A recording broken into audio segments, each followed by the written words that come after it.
नमस्कार, मी श्वेता. मी बघताय TV9 Marathi. TV9 विशेष मध्ये तुमचं स्वागत. आणि सुरुवातीला एक बातमी बघूयात सविस्तर.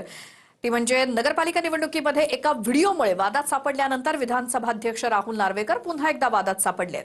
संजय राऊत यांनी हा व्हिडिओ ट्विट केल्यानंतर आरोप प्रत्यारोप सुरू झालेत. बघूयात.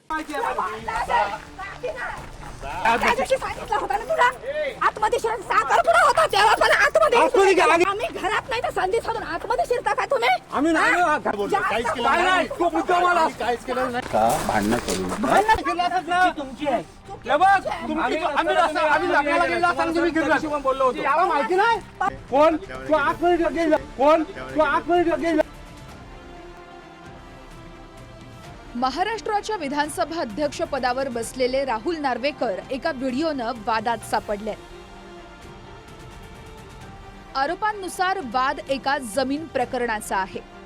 या व्हिडिओमध्ये नार्वेकरांसोबत आलेल्या एका व्यक्तीला स्थानिक शेतकऱ्यांनी मारहाणही केली आहे. अलिबागच्या म्हात्रोळी गावात हा सगळा प्रकार घडला. हे सारं घडत असताना काही काळ नार्वेकरांनी शेतकऱ्यांची समजूत घालण्याचा प्रयत्न केला, मात्र नंतर घटनास्थळावरून पाय काढला. पॉइंट काहीच नाही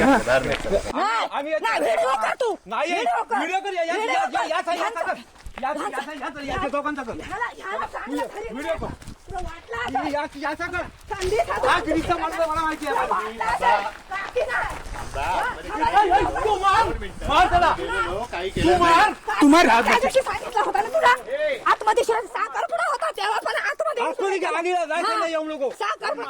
आम्ही घरात नाही तर संधी सोडून आतमध्ये शिरता का तुम्ही? आम्ही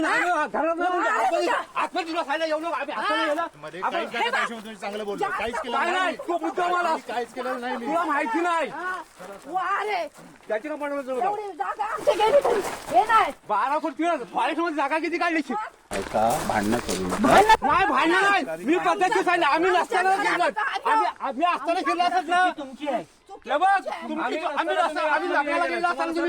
बोललो होतो याला माहिती नाही नंतर बसू जाईल तिला. तू काय स्वतः समजलं तू स्वतः सांगितलं मी आलो होतो. कोण गेला तुम्हाला मी काय सांगितलं बसू गेले होते कोण तू आतमध्ये गेला कोण तू आतमध्ये गेला. एका शेतामध्ये मोजणीसाठी सरकारी मोजणी अधिकारी घेऊन हे महाशय गेले की ही जागा गुजरातच्या एका गुंतवणूकदाराला फार्म हाऊससाठी हवी आहे. त्याच्या नजरेत भरली. त्या जागेचे मालक घरात नसताना त्यांच्या घरी एक लग्न समारंभ होता. ते घरात नाही ते पाहून हे सरकारी अधिकारी विधानसभा अध्यक्षांच्या नेतृत्वाखाली तिथे घुसले. मोजणी सुरू केली. जमिनीच्या मालकांना जेव्हा कळलं की असं असं आहे तेव्हा ते संपूर्ण कुटुंब तिथे आलं आहे. व्हिडिओमध्ये जरा अर्धवट दिसतं आहे, पण सुरुवातीला कोणाकोणाच्या कानफटात त्या बिचाऱ्या माऊलीनं मारल्या त्याचा व्हिडिओ आता येईल. अधिकाऱ्यावरती मारहाण झाली आहे का?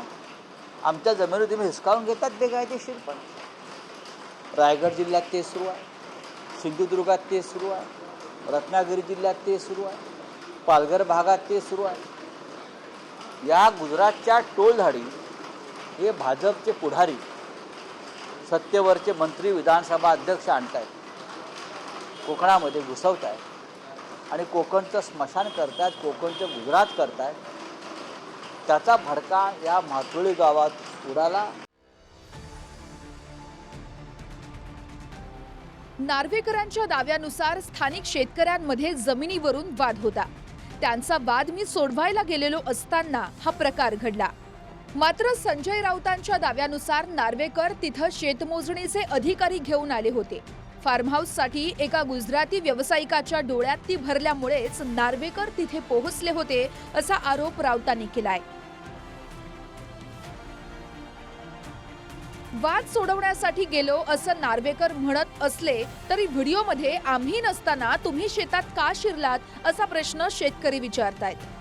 शिवाय वाद सोडवायला गेलेले हा नार्वेकरांचा दावा खरा मानला तरी शेतकऱ्यांनी वाद सोडवण्यासाठी आलेल्या नार्वेकरांच्याच सहकार्याला मारहाण का केली?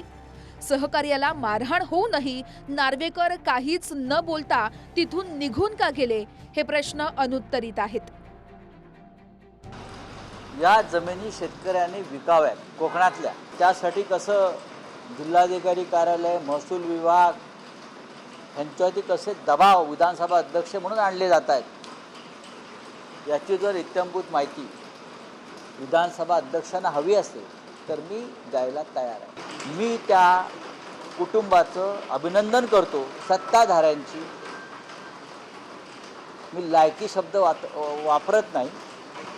पात्रता काय चाललंय? देवेंद्र फडणवीस, आपण राज्याचे मुख्यमंत्री आहात. त्या शेतीचे, घरांचे, जमीन जुमल्याचे, संपत्तीचे चौकीदार आहात आणि तुमच्या मंत्रिमंडळातले आणि विधानसभेतल्या अध्यक्षपदावर बसलेल्या व्यक्ती अशा प्रकारे वर्तन करतायत.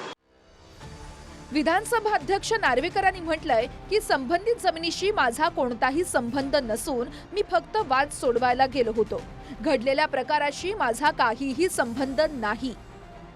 दरम्यान या दाव्यावरती सवाल उभे करत विधानसभा अध्यक्ष राहुल नार्वेकर शेतकऱ्यांचा वाद सोडवायला एका आडवणीच्या गावात का गेले होते? नार्वेकरांना कुणी बोलावलं होतं? असे प्रश्न संजय राऊतांनी विचारले. ते खोटं बोलतायत. मी भांडण सोडवायला गेलो. तुम्हाला बोलवलं कोणी भांडण सोडवायला? त्या आडवळणाला तुम्ही कशा करता गेलात? हातरोळी गावात कशा करता गेला? शनिवार रविवार हे महाशय तिकडेच असतात, जमिनींची पाहणी करत असतात. पण अलिबागला जाऊन पहा. अलिबाग मराठी माणसाचं राहिलेलं नाही. रहेजापासून लोढापर्यंत, हिरानंदानीपर्यंत गुजरातच्या असंख्य बिल्डरांनी अलिबाग सारख्या एका सुंदर शांत गावाचा ताबा घेतलेला आहे. राज वैशंपायन, TV9 मराठी, म्हात्रोळी, अलिबाग.